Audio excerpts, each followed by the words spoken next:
गिबियावनो बयनिसिमबो आंनि खुलुमनायखौ जासिहरबाय लोगोसेयैनो आसा खालामो नोंथांमोन बयबो मोजाङैनो दङ आरो बेजों लोगोसेनो मिजिंथियो भिडिअखौ जोबजासिम नायगोन आरो लोगोसे मिजिंथिबावो भिडिअखौ मोजां मोनदोंबा लाइक शेयार कमेन्ट खालामना होगोन आरो लोगोसे चेनेलखौ मोजां मोनदोंबा साबस्क्राइब खालामनानै लागोन।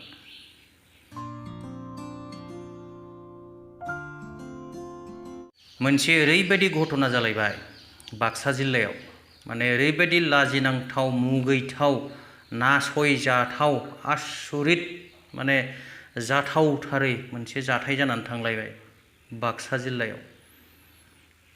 बे भिडिअखौ नायबानो मिथिगोन जे परिबर्तननि मुङाव इउपिपिएल सरकारा बिटिसिखौ माबायदि परिबर्तन खालामखो।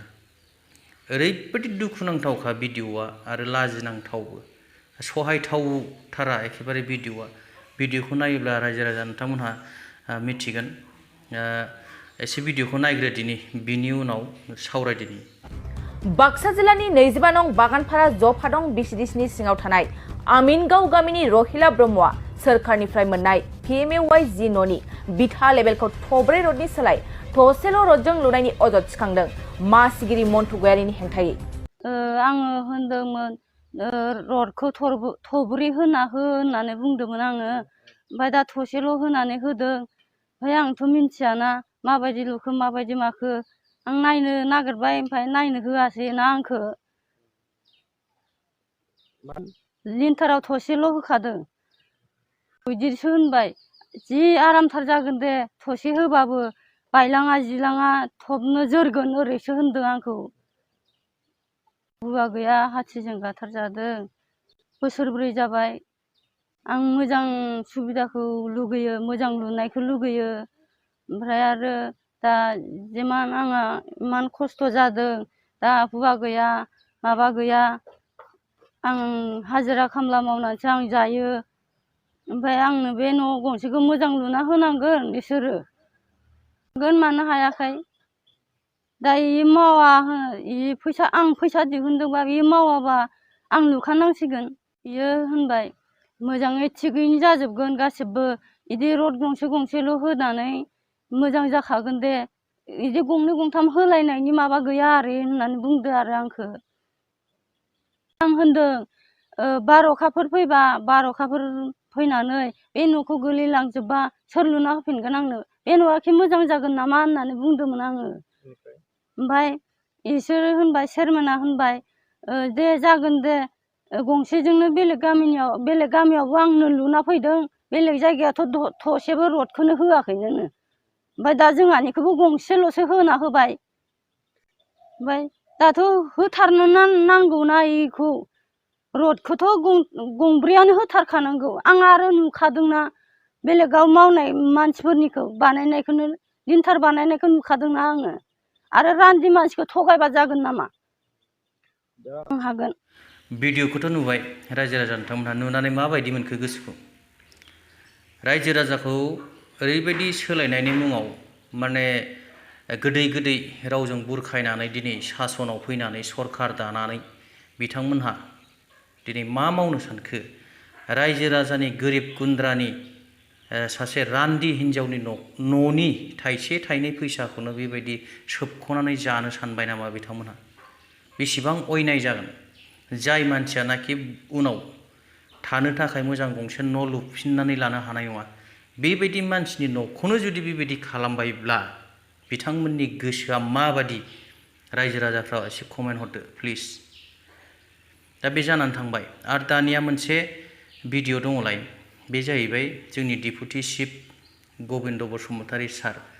बिथाङा बुंदों माने दंफांनि ससमा गानलायनायनि खोथा बुंदों। एसे बिथाङा मा बुंदों भिडिअनि गेजेरजों एसे नायदो आरो बिनि उनाव एसे सावरायफिनबावगोन।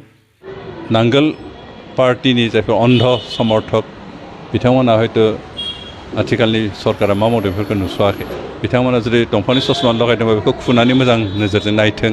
थांनाय 17 बोसोराव हाग्रामा महिला नेतृत्वआव जि सरकार दं, बे सरकार मोनसे खामानि मावाखै।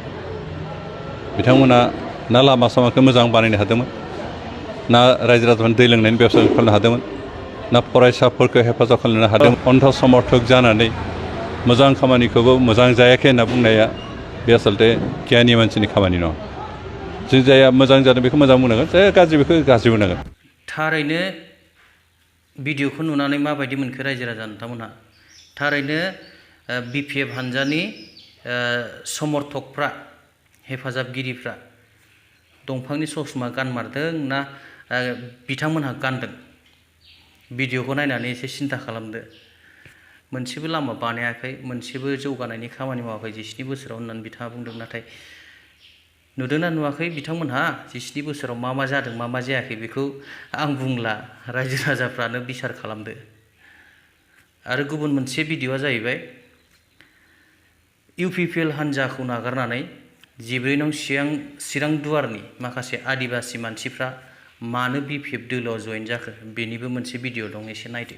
আমি ABP দলত বহুত অসুবিধা পাইছিলোঁ, কাৰণ এবাৰ ফেৰেঙ্গা ছাৰ নিজে আমাৰ গাঁৱত গৈছিল।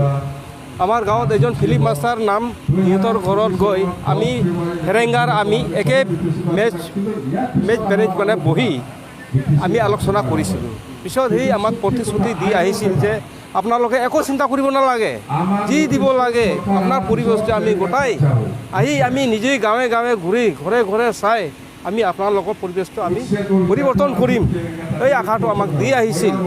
কিন্তু যেতিয়া জিতাৰ পিছত নাই, ফেৰেঙ্গা ছাৰ আকৌ আমাৰ গাঁৱত ঘূৰি যোৱা নাই আৰু আকৌ আমাৰ পৰিৱেশটো চোৱা নাই। পিছত এদিন আমি এটা আমাৰ বান অহা যোৱা এটা ৰাস্তা একটা এপ্লিকেশ্যন লিখি ফেৰেঙ্গা ঘৰত গৈছিলোঁ। যোৱাতে ঠিক ফেৰেঙ্গা ছাৰক লগ পাই কৈছিলোঁ যে ছাৰ আহিছোঁ আপোনাৰ ঘৰত এটা এপ্লিকেশ্যন লৈ। অঁ দে দিয়ক। পিছত দেখিছে হয় কৰি দিম। পিছত ছাৰ কেতিয়া খবৰ কেতিয়া ল'ম? খবৰ ল'ব নালাগে, মই নিজেই এইটো কাম ছাকচেছ কৰি আপোনালোকক খবৰ দিম। কিন্তু লাষ্ট আজি 3 বছৰ চলি গ'ল, একো নাই। কোনটো বেছি দিছে? প্ৰণিখাতা বেছি দিছে।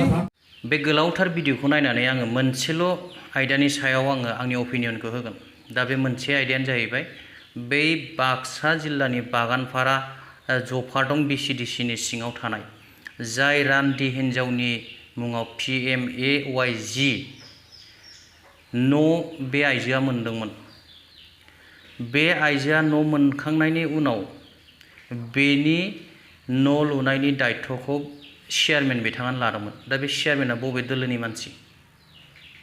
बिथांमोनहा जुदि थारैनो जौगानाय आरो सोलायनाय लाबोनो होननानै सरकारखौ दामारदोंमोनब्ला बिथांमोनहा दिनैहाय गंब्रै रडनि जायगायाव मानो गंसेल' रडजों लुखो? बे जाहैबाय आंनि कुइसना। बिनि फिननायखौ रायजो राजाफ्रा हरो ना सोरबा हरो हर। नाथाय आङो जोबोद दुखु मोनदों, मानोना बे आइजोआ भबिष्यताव न' गंसे मोजां लुनानै लानो हानाय बेहा गोहो गैखाया। बिनिखायनो बिथाङा जेखौ मोनदों जेरैबायदि मावनांगौ बेबायदि मावनानै होजानो आं लुबैयो। दिनैनि भिडिअखौ आं गोलाव खालामनो सानाखै, एसेयावनो दोनथ'बाय। थेंक इउ, गोजोन्थों, जय बर' हारिनि।